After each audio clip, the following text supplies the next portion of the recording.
Pranab news official চ্যানেলে আপনাদের সবাইকে স্বাগত। আশা করি আপনারা সকলে ভালো আছেন। তো যে আপডেটটি দেওয়ার জন্য ভিডিওটি এলাম, তার আগে বলি যারা চ্যানেলটি প্রথম দেখছেন আপনারা প্রত্যেকে লাইক শেয়ার কমেন্ট ও সাবস্ক্রাইব করবেন। আর যারা চ্যানেলটি দীর্ঘদিন দেখছেন কিন্তু লাইক শেয়ার করেননি, আপনারা প্রত্যেকে লাইক শেয়ার কমেন্ট ও সাবস্ক্রাইব করে চ্যানেলটির পাশে থাকবেন। তো যে আপডেটটি দেওয়ার জন্য ভিডিওতে এলাম সেটি হচ্ছে, আপনারা অলরেডি দেখতে পাচ্ছেন বর্তমানে বিশেষ করে চাকরির ক্ষেত্রে, যে কোনো চাকরির ক্ষেত্রে চাকরি পাওয়ার পরও কিন্তু কোনো সিকিউরিটি নেই। অর্থাৎ যে কোনো সময়ে কিন্তু চাকরি চলে যেতে পারে, এরকম একটা অবস্থা, এরকম একটা পরিস্থিতি কিন্তু হয়ে দাঁড়িয়েছে বিশেষ করে আমাদের পশ্চিমবঙ্গে। তার কারণ আমরা দেখতে পাচ্ছেন ইতিমধ্যে 26,000 যে চাকরি প্রার্থী চাকরি পেয়েছিল তারা অলরেডি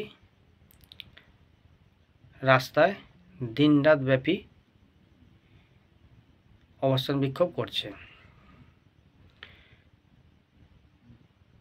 কলকাতা ধর্মতলায় গান্ধী মূর্তি থেকে শুরু করে মাতঙ্গিরহারা মূর্তির পাতে এসে গেলে আপনারা দেখতে পাবেন বিভিন্ন মঞ্চ তৈরি হয়েছে।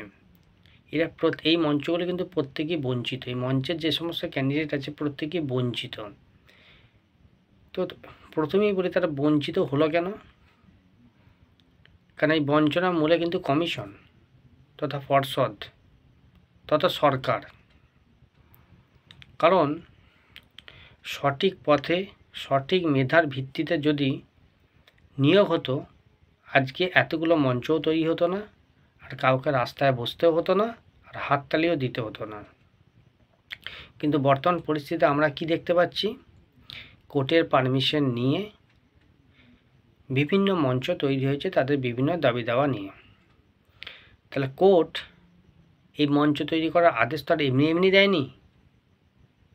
ভ্যালিড পয়েন্ট নিশ্চয়ই আছে, লিগ্যাল পয়েন্ট নিশ্চয়ই আছে, তবেই না মঞ্চগুলো তৈরি পারমিশন দিয়েছে। তাহলে দুর্নীতি করবে কমিশন, দুর্নীতি করবে পর্ষদ, তার দায় কেন মেধাবী যোগ্য টেট পাস ট্রেন্ড ক্যান্ডিডেটরা সাফার করবে? আজকে কলকাতায় গেলে বিভিন্ন জায়গায় বিভিন্ন মঞ্চ তৈরি হয়েছে। আজকে 26,000 চাকরি প্রার্থী তারা আজ রাস্তায়। তাদের তো এই রাস্তায় থাকার কথা নয়, তাদের তো স্কুলে থাকার কথা। তারা চাকরি করছে 5 বছর 6 বছর হয়ে গেল, তারপরও তাদের রাস্তা। তার চাকরি থাকবে কিনা তারা নিজেরাও জানে না। তাহলে এই অবস্থা কেন তৈরি হবে? এই অবস্থা কেন তৈরি হবে? আজকে নাকি বলছে দুর্নীতি হয়েছে। তো দুর্নীতি হলো কেন? এসএসসি কেন যোগ্য অযোগ্য বাছতে পারবে না? এসএসসি কেন কত হাজার যোগ্য কত হাজার অযোগ্য বেছে দিলে তো সমস্যা মিটে যায়, এসএসসি কেন করবে না? আজকে সিবিআই যে ইনফরমেশান দিয়েছে, এসএসসি কি বলতে পারছে যে ইনফরমেশানটা ভুল? এসএসসি তো বলতেও পারছে না জোর করে কোর্টের সামনে। তাহলে কোর্ট কী ডিসিশন নেবে? আপনারা যদি সঠিক বাছাইকরণ না করতে পারেন, সে দায়টা কার? আজকে বিভিন্ন আইনজীবীকে দোষারোপ করা হচ্ছে। আইনজীবীকে দোষারোপ করে লাভটা কি? ভুলটা করেছে কে সেটা বুঝতে হবে। কমিশন ভুল করবে, পর্ষদ ভুল করবে, আর দোষ হবে আইনজীবীর। তা সাফার করবে যারা যোগ্য, তারা সেই সমস্ত চাকরি প্রার্থীরা যারা চাকরি করছে। তাই বর্তমান যা পরিস্থিতি, প্রত্যেকের কাছে অনুরোধ, আপনারা টেট পাস ট্রেন্ড প্রত্যেকেই যোগ্য। যারা বঞ্চিত আছেন, নিজেদেরকে বঞ্চিত বলে মনে করছেন, আপনারা কোর্টের লড়াই যেভাবে লড়ছেন লড়ুন, কোনো অসুবিধা নেই। ভালো আইনজীবী দিয়ে লড়াই করুন। তার পাশাপাশি কিন্তু রাস্তায় নামুন কোমর বেঁধে। কারণ একজোট হয়ে লড়াই না করতে পারলে এই সমস্যা কোনো দিন সমাধান হবে না, দুর্নীতি বন্ধ হবে না। মিডিয়ার সামনে যতই গলা ফাটাক কোনো লাভ হবে না।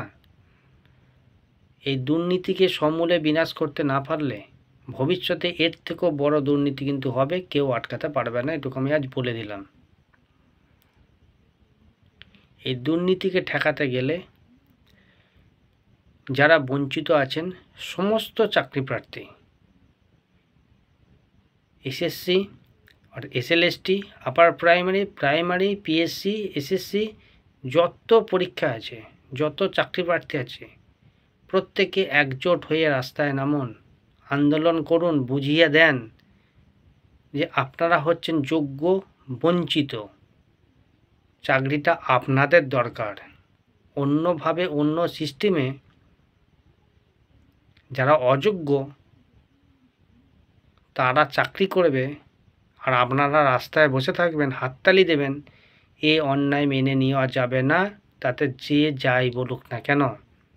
অনেকে অনেক কথা বলবে, অনেক মন্তব্য করবে। আজকে যাদের বয়সগুলো পেরিয়ে গেছে, দায়টা কার? আজকে বহু ক্যান্ডিডেট বহু সমস্যার সম্মুখীন, কেউ তাদের বাবাকে হারিয়েছে, কেউ মাকে হারিয়েছে, কেউ আত্মীয় পরিজন বহুজনকে হারিয়েছে। তারা কিন্তু তাদের যে ছেলে বা মেয়ের যে চাকরিটা, যে আশা ছিল, পাস করেছিল যে তারা চাকরিটা পাবে, সেই চাকরিটা কিন্তু তারা দেখে যেতে পারেননি। তারা স্বর্গলাভ করেছেন। এর থেকে দুঃখের বা কষ্টের কিছু হয় না। আর মিডিয়ার সামনে এসে বিভিন্ন দালাল বলতে বাধ্য হচ্ছি, তারা বড় বড় ভাষণ দেবে, অমুক হয়েছে তমুক হয়েছে। ওইসব শুনে কেউ বিভ্রান্ত হবেন না, কারণ ওদের কাজ হচ্ছে বিভ্রান্ত করা। আপনাদের দরকার চাকরি, আপনারা যোগ্য বঞ্চিত, আপনারা প্রত্যেকে একজোট হন, রাস্তায় নামুন, কোর্টে লড়াই করুন এবং আপনারা আপনাদের চাকরি ছিনিয়ে নেন। সঠিক পথে আপনারা আপনাদের চাকরি ছিনিয়ে নেন, কারণ আপনারা সরকার তৈরি করেছেন, আপনাদের কথা শুনতে সরকার বাধ্য। সরকার জনগণের তৈরি, মানুষের তৈরি, সরকার বলে আলাদা কিছু নাই। এটা আপনাদের বুঝিয়ে দিতে হবে। তাই যারা বঞ্চিত আছেন, আপনারা প্রত্যেকে একজোট হয়ে রাস্তায় নামুন, রাস্তায় নেমে পুরো রাস্তা স্তব্ধ করে দেন, পুরো রাজপথ স্তব্ধ করে দেন। তাই প্রত্যেককেই বলবো, দ্বিধাদ্বন্দ্ব ভুলে প্রত্যেকে একজোট হয়ে রাস্তায় নেমে, পথে নেমে আন্দোলন করুন। যেভাবে আজ 26,000 চাকরি প্রার্থী রাস্তায় নেমে আন্দোলন করছে তাদের চাকরি বাঁচানোর জন্য, এর থেকেও বড় আন্দোলন আমাদের করতে হবে। আপনারা যেমন মঞ্চ খাটিয়ে মাতঙ্গিনীহারা মূর্তি পাদদেশে, গান্ধী মূর্তি পাদদেশে বসে আছেন, ঠিক আছে, কোনো সমস্যা নেই। আমাদেরকে তো সরকার পথে বসিয়ে দিয়েছে, কমিশন পথে বসিয়ে দিয়েছে, পর্ষদ পথে বসিয়ে দিয়েছে, কোনো সমস্যা নেই। আপনারা প্রত্যেকে একজোট হয়ে রাস্তায় নামুন, কলকাতার রাজপথ স্তব্ধ করে দেন, বুঝিয়ে দেন যে চাকরিটা আপনাদের দরকার, চাকরিটা দিতে কমিশন বাধ্য।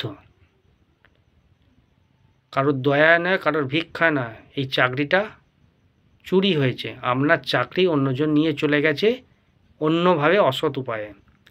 তাই আপনারা যে যোগ্য সেটা রাস্তায় নেমে বুঝিয়ে দেন এবং আপনার চাকরি আপনি ছিনিয়ে নেন। ধন্যবাদ।